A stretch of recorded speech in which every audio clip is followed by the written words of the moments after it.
आप जानते हैं कि फैक्ट्री में मैदा बनता कैसे है, कौन सी चीज से इसे बनाते हैं और मैदा खाने से क्या नुकसान होता है, सब कुछ। चलिए आज हम आपको इस वीडियो के जरिए बताते हैं। दोस्तों, मैदा भी वैसे गेहूं से ही बनता है जिसकी चपाती हम हर रोज खाते हैं, लेकिन आखिर मैदा फिर उससे अलग कैसे होता है? इसके लिए दोस्तों आपको गेहूं का स्ट्रक्चर समझना होगा। दरअसल गेहूं के दाने के 3 हिस्से होते हैं। जो सबसे ऊपर वाली परत होती है उसे ब्रैन कहते हैं, जिसमें फाइबर मिनरल्स होते हैं। बीच वाले हिस्से को हम एंडोस्पर्म कहते हैं और इसमें स्टार्च कार्बोहाइड्रेट ही होता है। गेहूं के सबसे नीचे वाले हिस्से को जर्म कहते हैं, जिसमें विटामिन मिनरल्स होते हैं। मैदा बनाते समय सिर्फ गेहूं के एंडोस्पर्म, जिसमें स्टार्च कार्बोहाइड्रेट ही होता है और उसमें कोई विटामिन या मिनरल नहीं होता, उसी का इस्तेमाल मैदा बनाने के लिए किया जाता है और यही गेहूं का सबसे हानिकारक हिस्सा होता है। अब आइए आपको फैक्ट्री में मैदा कैसे बनता है इसे समझाते हैं। दोस्तों, सबसे पहले गेहूं की लैब टेस्टिंग होती है, जिसमें गेहूं का मॉइस्चर वगैरह चेक होता है और उसके बाद गेहूं की प्री क्लीनिंग प्रोसेस शुरू होती है, जिसमें गेहूं को घूमते हुए ड्रम जैसी छन्नी से गुजारा जाता है और गेहूं में से अनचाही चीजें जैसे कंकड़ या रस्सी को अलग कर लिया जाता है।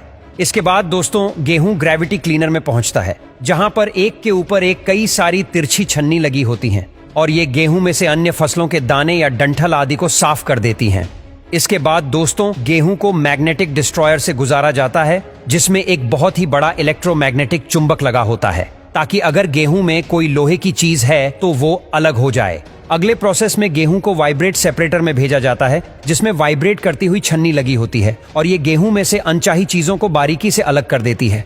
इसके बाद दोस्तों गेहूं को एस्पिरेशन चैनल से गुजारा जाता है, जिसमें गिरते हुए गेहूं को पंखे की तेज हवा में से गुजारते हैं, जिससे गेहूं का भूसा या फिर डस्ट अलग हो जाती है। अब गेहूं को फाइनल क्लीनिंग के लिए ग्रेन वॉशर में भेजा जाता है, जहां पर इसे पानी की मदद से साफ किया जाता है और गेहूं को पानी से अलग भी यही मशीन कर देती है। इसके बाद दोस्तों इस गेहूं को ग्रेन ड्रायर में डाला जाता है, जिसमें इलेक्ट्रिक हीटर और पंखे लगे होते हैं जो गर्म हवा छोड़ते हैं और इससे गेहूं को सुखा लिया जाता है। अब यहीं से गेहूं को कन्वेयर बेल्ट की मदद से स्टोरेज सीलों में भेजा जाता है, ताकि गेहूं में कीड़े ना पड़ जाएं और अगर गेहूं से आटा बनाना है तो सीधा ये गेहूं फ्लोर मिल में भेज दिया जाएगा।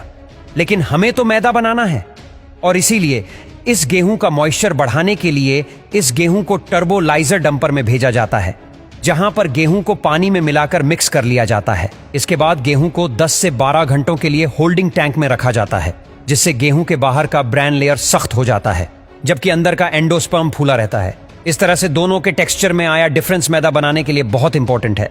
अब गेहूं को क्रैकिंग मिल में भेजते हैं, जिसमें 2 रोल लगे होते हैं जो अलग अलग डिफरेंशियल स्पीड पर घूमते हैं और इन दोनों रोल्स में थोड़ा सा ही गैप होता है और जब गेहूं इनमें से गुजरता है तो वो पिसता नहीं बल्कि अखरोट की तरह क्रैक हो जाता है और यहीं से ब्रैन जर्म और एंडोस्पर्म तीनों गेहूं की लेयर्स अलग हो जाती हैं।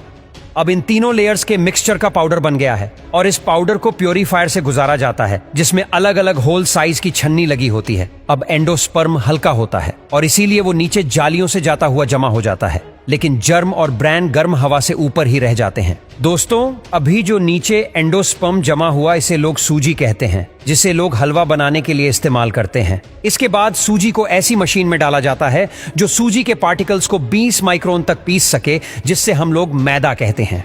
और पिसने के बाद अब हमारा मैदा बनकर तैयार हो चुका है। तो दोस्तों ये थी मैदा बनाने की पूरी प्रोसेस।